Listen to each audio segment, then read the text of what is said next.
All right, everybody, welcome back to Horn Takes Live. Sean Redfern, your host.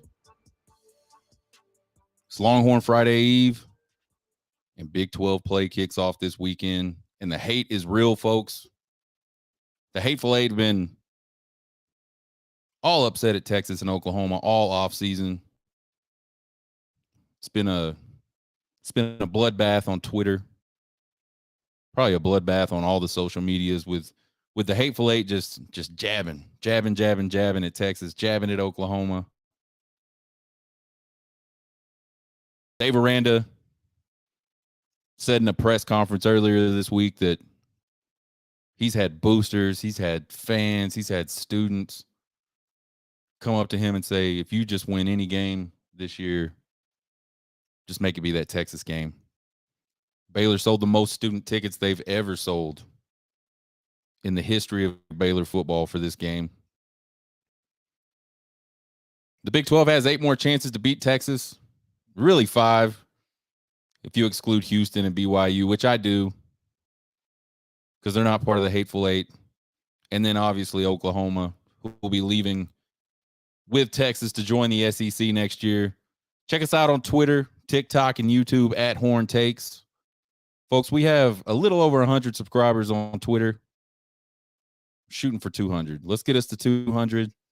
On TikTok, I've got around 4,400 followers. I got a goal of 5,000. Let's get us to 5,000. YouTube, if 4,400 of y'all will just click on my bio, hit the little YouTube button and hit subscribe. My goal is 1,000. If all y'all do that, I'll have 4,400 and I'll be 4.4 times better than my goal, which would be awesome. If you guys just like to listen to podcasts, maybe you drive around a lot for your job, maybe you guys are going on a long road trip this weekend for sports or whatever, check us out at horntakespodcast.buzzsprout.com or any place you get your podcasts at. Well, it's Thursday. That means it's week 4 Trace Otra games. We got 3 games lined up that we want to talk about. 3 games we're interested in outside of this Texas game. Number 1 for me is number 4 Florida State at Clemson. Florida State's only a 2.5-point favorite against unranked Clemson. FSU's looking to stay unbeaten, and they're coming off of a really, really rough-looking game against Boston College, a game they probably should have lost. They ended up pulling it out at the very end. I think Florida State's kind of really, really streaky on offense, kind of like Texas is.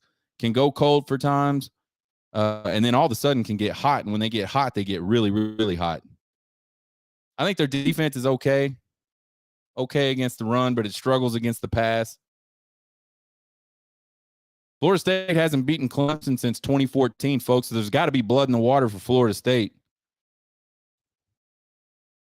Clemson's looking to bounce back from a really early season loss against Duke where, man, they just absolutely got dominated in that game. If it wasn't for a muff punt by Duke that Clemson recovered pretty deep in Duke territory, Clemson wouldn't even have scored in this game. That's how rough it was for this Clemson team in their opener against Duke. I know games aren't played on paper, but this Clemson defense on paper looks really, really, really good. Under 100 yards per game on the ground, under 150 yards per game through the air, and they're only giving up 19 points a game. Again, I know games aren't played on paper, but the offense looks really, really good on paper. 272 yards per game through the air, 216 yards per game on the ground, scoring 40 points per game. Prediction, I think FSU struggles on the road again. I think they struggled at Boston College. The only really awesome game they've played this year against a decent opponent was a neutral site game against LSU. I think Clemson and Cade Klubnik get it done. I think Clemson wins this game 38-28, folks. Again, I'm no gambler that wins tons of money, so don't take any of my advice. and put your money on it because it's probably gonna be wrong, man. But anyway, we're gonna have fun with it. So that's game number 1 of Trace Otra games. Game 2, number 15 Ole Miss at number 13 Bama. This is like a wildly interesting game to me.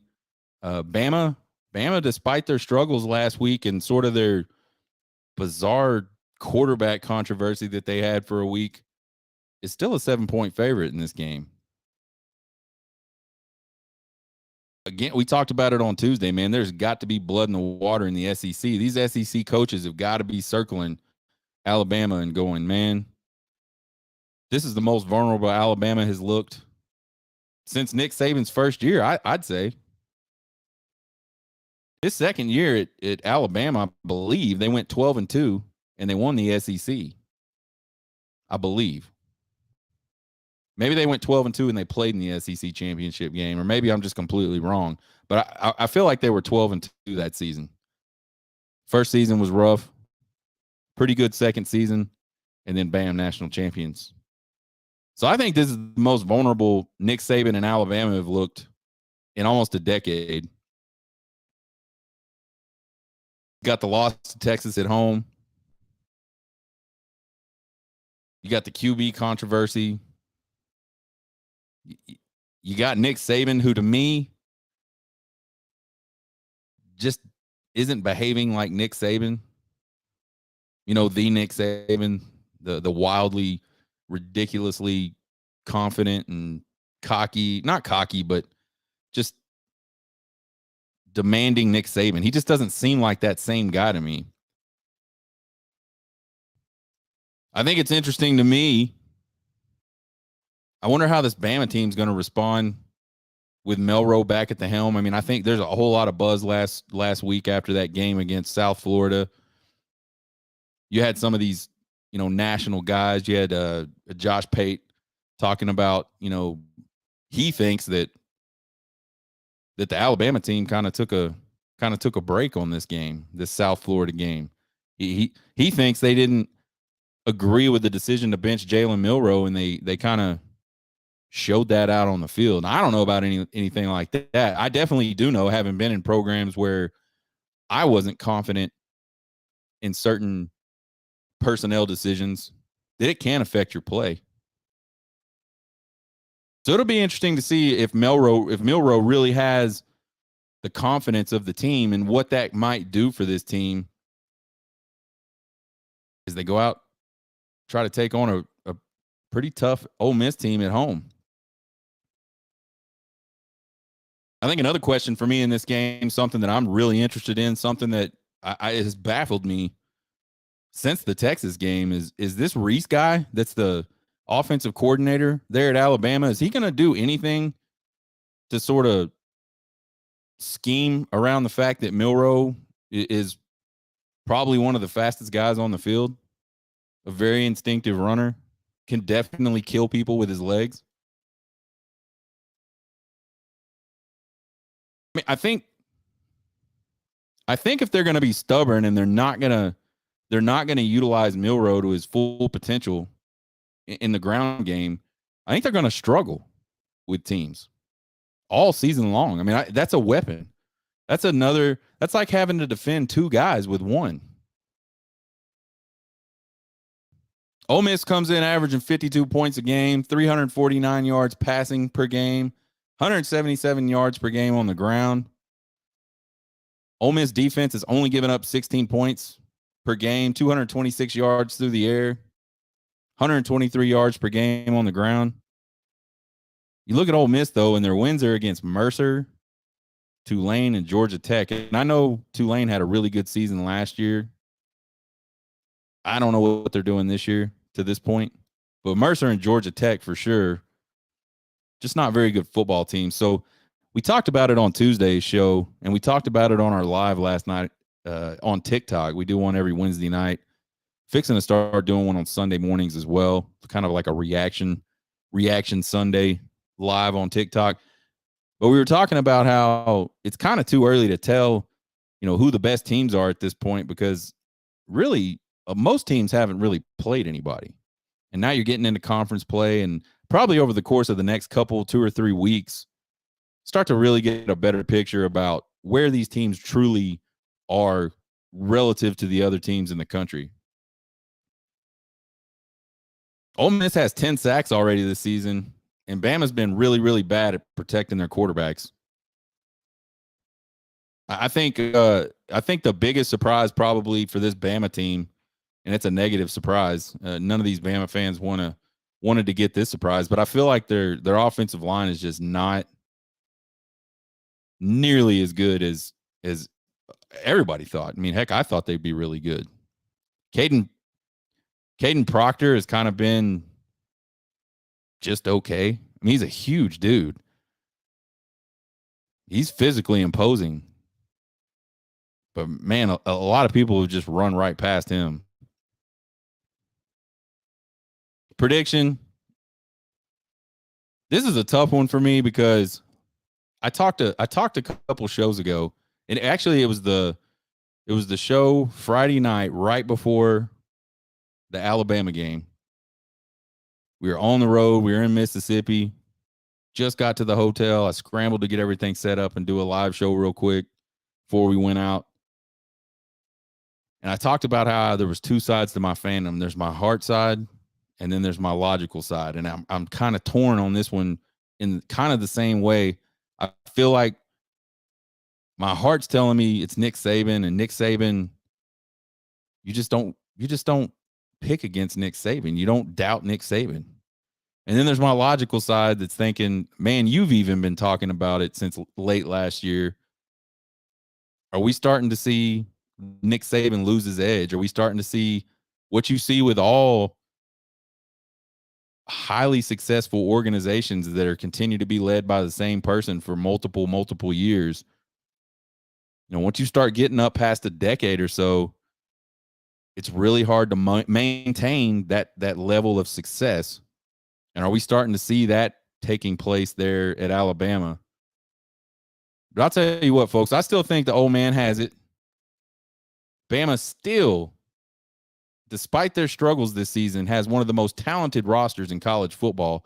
Probably, it's definitely number 2 if it's not number 1 in talent. I think the O-line gets on track this week.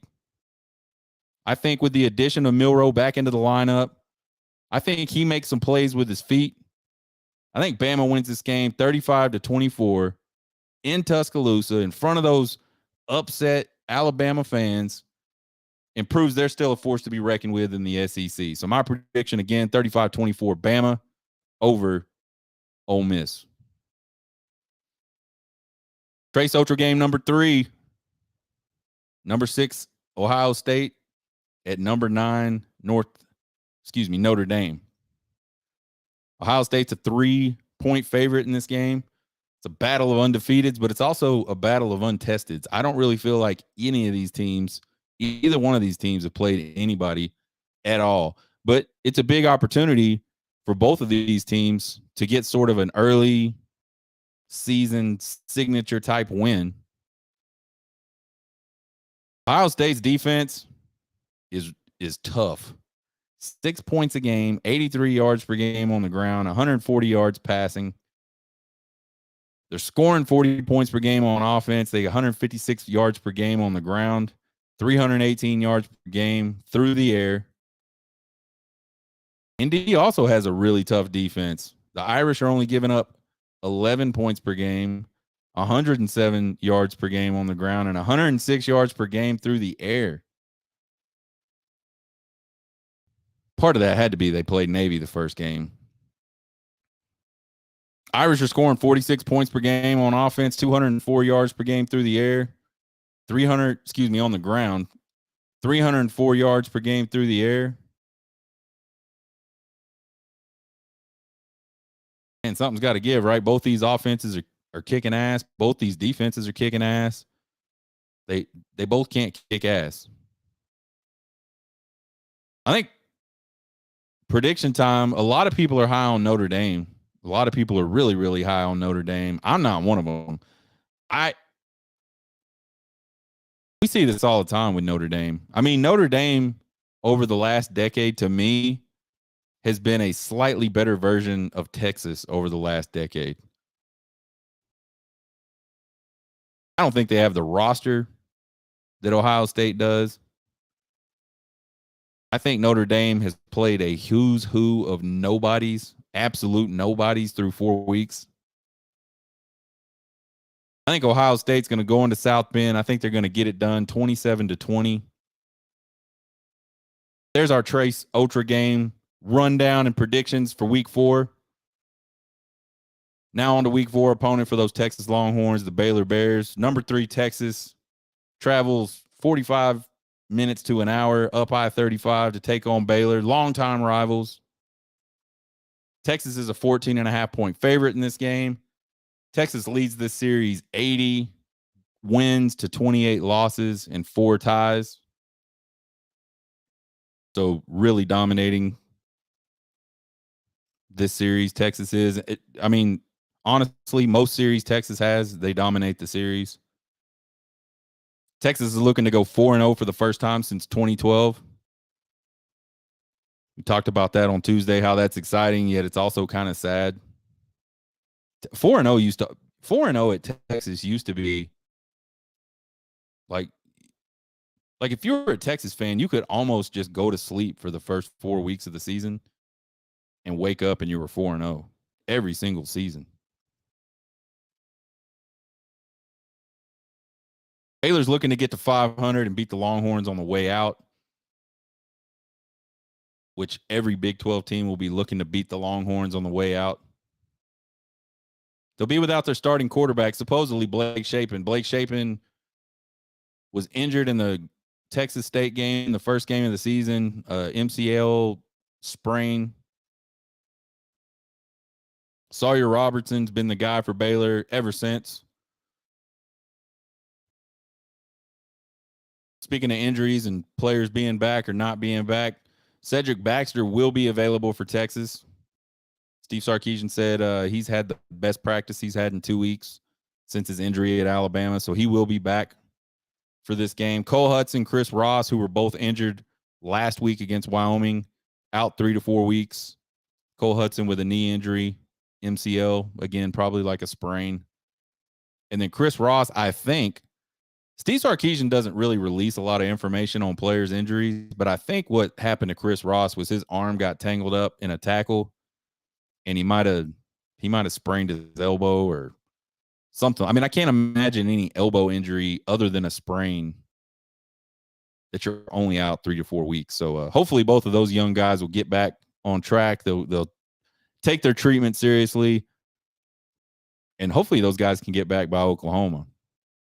Cole Hudson, guy that started at Texas last year as a true freshman, played all season at right guard with a torn labrum, battled Campbell at the right guard position all spring and all fall. DJ Campbell ends up getting the starting job, but Hudson's been playing, rotating in and out a whole lot this season. So definitely a loss with Cole Hudson. Chris Ross is a guy, a redshirt freshman, that came to Texas as a defensive tackle, a very small defensive tackle, but then he's even lost more weight, and now he's like a really, really sudden edge guy. He really flashed in the Rice game for me to the point where I had to go, who is that dude? And I had to go look him up because I didn't recognize his number. I had to go figure out who it was. Chris Ross. I don't think he's really cashed in on the stat side of it, but he's caused some problems. He gets in the backfield and can blow some stuff up. So, and he's been in the rotation since the Rice game. So the guy obviously can play. If he's rotating in and out on this front four at the University of Texas, he can play. So we'll hope to get those two guys back. Folks, I think this is a really, really big game for Texas. And you don't normally hear Texas fans say a Baylor game is a big, big game for Texas. I think it's super big game for Texas. You absolutely cannot go 1-0 in the Big 12 without winning this game on Saturday. I think this is a game where Texas needs to come out and bounce back offensively from a pretty lackluster performance against Wyoming. I say that, at least in the passing game. The passing game just did not click against Wyoming. You talk about this Texas offense being just kind of meh. Really, most of the season, especially in the first halves of games, they've only scored 39 points in the first halves of games this season. But there's some kind of one of these stats dudes that puts out these sort of like scorecards every week for game matchups. And I don't know how he figures all this up. I don't know what metrics go into determining how his formula deals with this, and I don't know what his formula is, but Texas was ranked dead last in offensive success rate, which, judging by the name, just simply means their percentage of successful offensive plays is the worst in the country.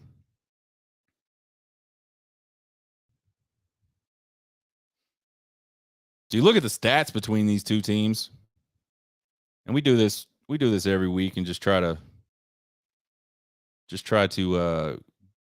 it doesn't necessarily mean anything, but we try to break it down and look at the stats to kind of help us decide who we think is going to do what and how they're going to do what. Rushing offense, Texas 149 yards a game. Baylor's 166 yards per game. Passing offense, Texas sitting at 260 yards a game. Baylor just a tick below at 251. Scoring offense, Texas at 34 points a game. Baylor's at 24 points a game. So offensively, Texas is better in two of the three categories, although not by much. And really, offensively, just statistically, these two teams are almost exactly the same. Now, I think if you look at who these teams have played, I think there's the big difference, and it's impossible to tell. It's impossible to quantify what that's going to look like. Defensively, Texas has given up 96 yards per game on the ground. Baylor is giving up 170 yards per game. Texas has given up 180 yards passing. Baylor 163 yards passing. Texas scoring 14 points a game is all they're giving up. Baylor's giving up 23 points a game. So again, 2 out of 3 categories. And I think defensively is certainly where this Texas team separates itself, at least statistically, from Baylor. Sean's big questions of the game, and these have kind of been some of the same questions we've had all season long, and we really haven't answered them. Can Sark figure out a way to get a quick start offensively on Saturday? I mean, this team offensively has seemed absolutely dead in the first half of games. And not just dead, just really just not good. Just like not fun to watch. There's no rhythm to anything. There's a lot of drops, a lot of mistakes. Quinn Ewers not being very accurate with the ball in the pass game. A lack of runs.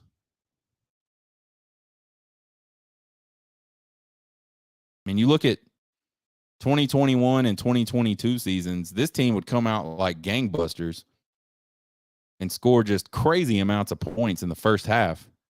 And then they couldn't do anything in the second half, and especially in the fourth quarter. To now in 2023, we don't even start playing until the fourth quarter. Texas has scored 21 points in the second half of games 3 times this year. They've done it in the fourth quarter 2 times this year. Sark talked about it, before the season started, while they were doing all their fall camp stuff. They really focused on finishing. I think they're doing pretty well at finishing. I think hopefully this week they focused on starting. You look at Baylor's defense, it's a 3-3-5. It's that sort of same defense that TCU runs, Iowa State runs. It's a different look. For a quarterback, you look out there and you just see bodies everywhere in the passing game. And then they play those 3 deep safeties, so there seems to be nothing down the field. But then also when you hand the ball off, there's bodies swarming everywhere. It confuses the offensive lines as well. It's just if you have some really, really good personnel that know how to play that defense, it's a really tough defense to do a whole lot against. But this Texas team, they just cannot They cannot keep waiting until the fourth quarter to turn it on if they expect to have a successful season. Baylor likes to go deep a lot. Does this Texas front seven finally get to feast? And can the back end hold up to the long ball? We've seen Texas struggle a little bit on some longer plays down the field against Alabama, especially. Most teams have tried to get the ball out really quickly. So a lot of short stuff. We saw that with Rice. We saw that with Wyoming. Despite that, this team still has 8 sacks. Is this the week that, because Baylor likes to drop back and get the ball down the field, is this the week where we finally start to see some gaudy numbers out of this defensive line and these linebackers blitzing?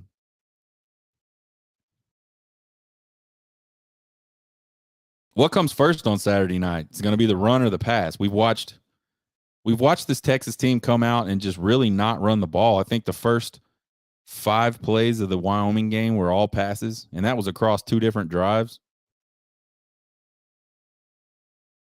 Baylor is terrible against the run. You look back to last year, Texas won this game because of the run. They never threw the ball a single time after the strip sack on Ewers that wound up in a touchdown for Baylor defensively. That was it. Steve Sarkisian folded up the pass plays and put them in his back pocket, and they just handed the ball off to Bijan and Roschon the rest of the game, and they drove it right down their throats the rest of the game.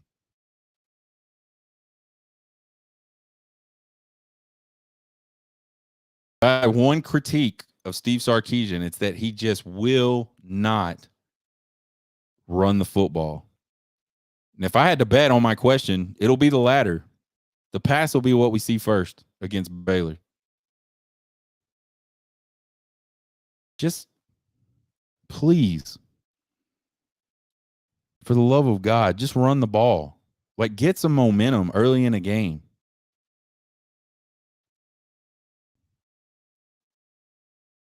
If Texas keeps messing around and letting teams be close, because these teams they're playing now, I think Wyoming and I think Rice are more talented and better teams than what their name says. So a lot of people look at that schedule and go, okay, they're going to play Bama. We know that's a tough one, but they got Rice and Wyoming.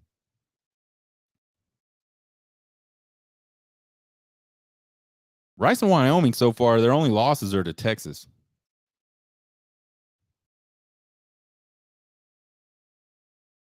I'm really interested to see how the season continues to play out for those 2 teams. But I still think if you're looking at these Big 12 teams, the rosters are going to be better in the Big 12. The talent is going to be better in the Big 12. And you can't sit there and let these teams just hang around because all it takes is one big play to mess up the whole thing for you with the game close. So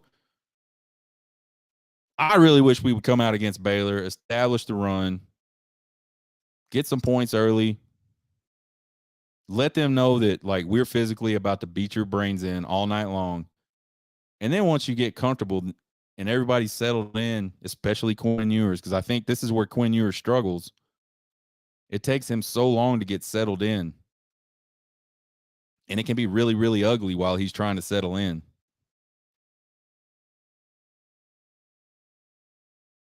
I think another question is, will we truly see this team embrace the hate? Not only this week, but will we start to see it every single week the rest of the season? Because the hate is there. We already talked about it. The hate is coming. Anytime you go on the road now, it's going to be very hostile. You're going to get everybody's best shot from here on out. And we've heard Sark talk about it. We got to just embrace the hate. We know we're going to get punched in the mouth. We might as well punch them in the mouth. We've sort of seen some evolution in this team's mindset from a team that used to kind of lay down. Like, I think Sark's first year, that roster would just lay down in the face of any adversity. And we've seen this team 2 years later, this set of Texas Longhorns be able to really bounce back from those types of situations. So we're seeing this evolution in mindset and culture. But I really want to see if this team can go on the road against a Big 12 team that's, I mean, they're not that good, and really go in there with a chip on it. I'm ready to watch, I'm ready to see Texas go into a place like Baylor and just kick their ass all up and down the field for 4 quarters. That's how it used to be.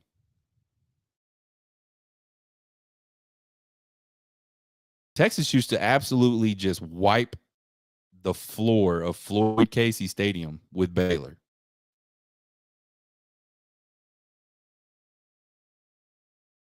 It's because they went in there with a chip on their shoulder, and they didn't give a shit that it was Baylor. We talked about it during Bama week.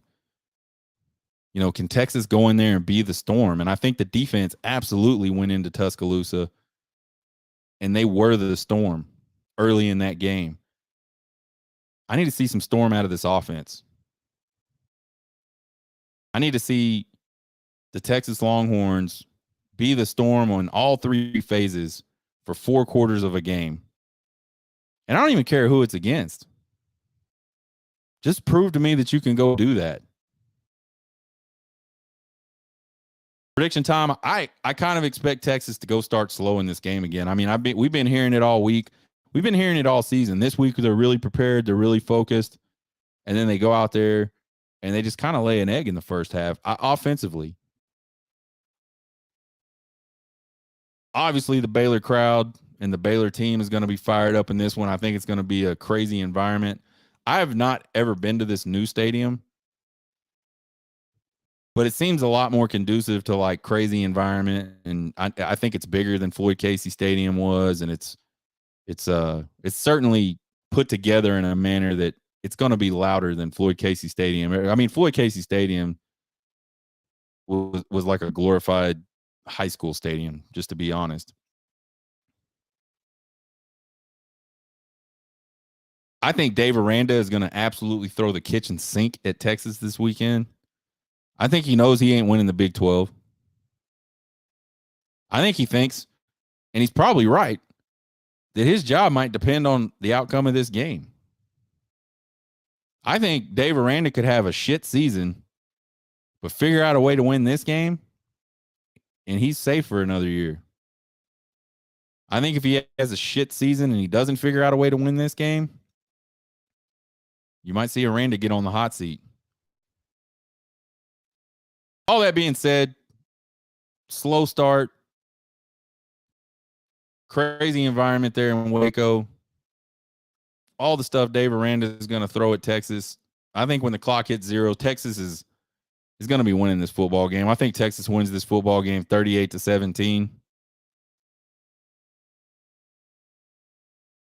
Just a couple of random college football thoughts, and I know this one is about Texas, but it's kind of just a random thing. It's not particular to this game this weekend. Some people have been asking me, every year when the schedule comes out, you kind of look at it and you say, ooh, that looks like a trap game, or this could be a trap game. And I did that. And I what I came up with was, I think Kansas at home the week before Red River. I think that's a trap game. And I don't mean that negatively. Like, I think Kansas is a good team. I think you look at like Kansas State at home after BYU, because I think both those teams are kind of similar in the way they like to play games. They're going to be really tough. They're going to be really disciplined. They're going to try to win ugly games.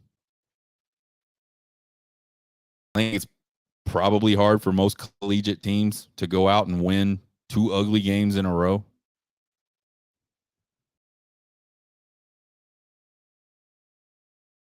But now I think every single game for Texas is a trap game, because Texas still hasn't gone out and proved to themselves, proved to me, proved to the rest of college football that they can get up for a game that's not Alabama. They haven't done it in forever. Texas has played to the level of the competition And this is not just the Steve Sarkisian led Texas Longhorn problem.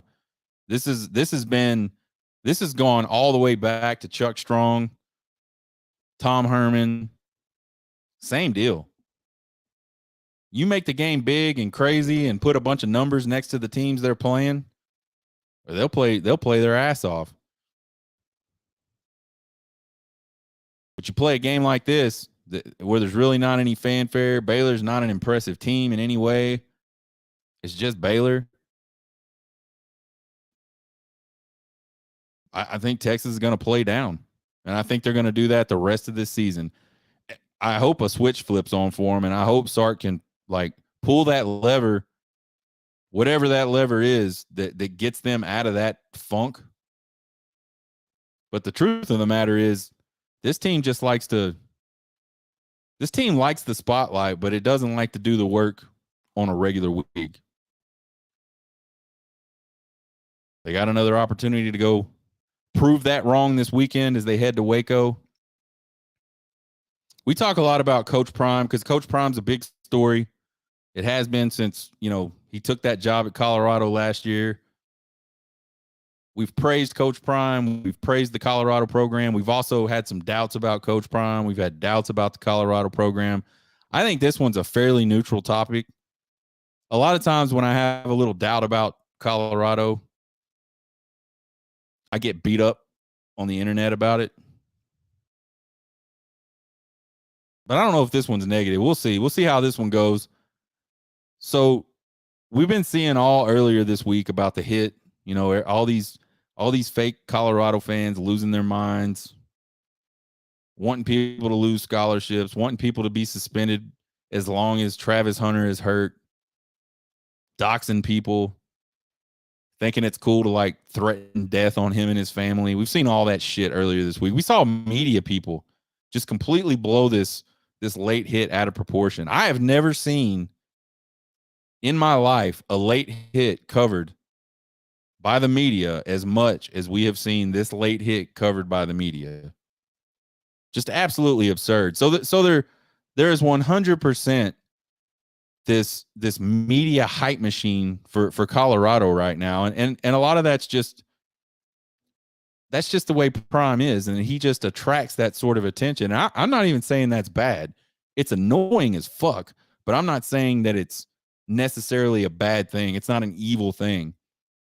But you guys got to admit, this whole shit that happened yesterday where and these are media outlets posting on Twitter, Coach Prime is pumping the Oregon fight song into practice to get his team ready for crowd noise. And then the little tagline, it's that level of detail that makes Coach Prime great. And I saw this and I was like, are they serious?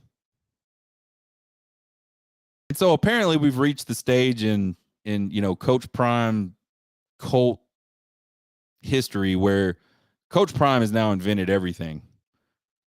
There is all of these things that Coach Prime does are completely innovative. No other coach has done it. It's like when Judge invented home runs in Major League Baseball. When they would flip the games away from other games to see Aaron Judge try to hit a home run, like it's never been done before.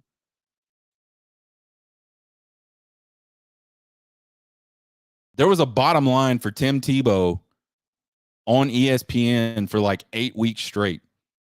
There was it's NFL, NCAA, college basketball, whatever else, major league playoffs, Tebow. There was a Tebow section on the ESPN bottom line. There's probably a Prime one now. And if there isn't now, there will be. But that's the level of insanity we've gotten to with Coach Prime. And I think even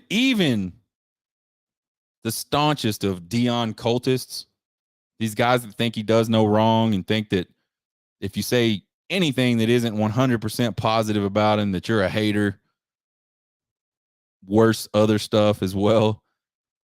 Even these guys got to be laughing at this shit. They have to be. And then, of course, it doesn't take Twitter very long. The duality of Twitter, man. I love the duality of Twitter. You get these really serious horseshit like media accounts of this practice going on. And then you get like a subset of his new cult, like these fake Colorado fans that never even knew what Colorado was before a few months ago. Those guys are retweeting it and they're buying into the hype.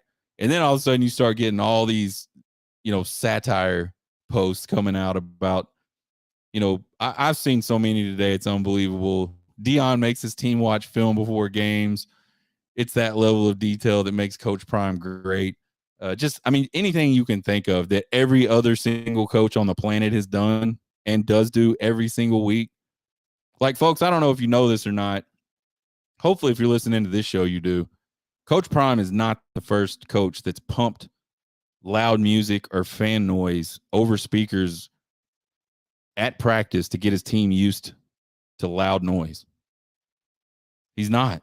He didn't invent that. He didn't invent sunglasses. I get a lot of shit for wearing sunglasses inside. Coach Prime wears sunglasses inside, and all you guys think it's the coolest thing in the world. I wore sunglasses inside before Coach Prime wore sunglasses inside.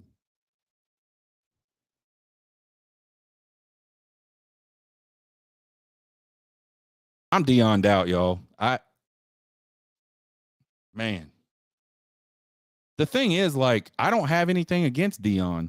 Just like I didn't have anything against Tim Tebow. I don't have nothing against Tim Tebow, but God almighty, I got so tired of everything being about Tim Tebow.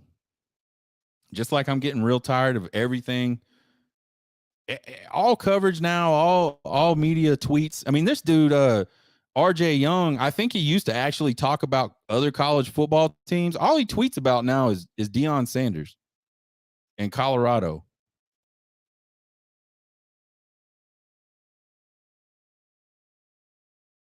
I mean, I don't wish any, like, I don't want Colorado to lose. I just want people to stop talking about them. And I think the only way that's going to happen is if Oregon just drags them through the mud this Saturday. So again, it's nothing personal against Colorado and Deion, but I hope Oregon drags Colorado through the mud so we just stop having to hear about it. Sunday morning, we'll do a Saturday reaction TikTok live. Tuesday, we'll do our Trace Ultra Games recap of week 4. See which ones we got right, see which ones we got wrong. We'll do a Baylor Bears recap. Probably talk about some random college football stuff. Again, you guys subscribe to the YouTube channel, Twitter, TikTok, we're at Horn Takes. You can email me at horntakespodcast@gmail.com with all your questions, comments, concerns, and criticisms. I love them all. You guys have a good one. Get hooked.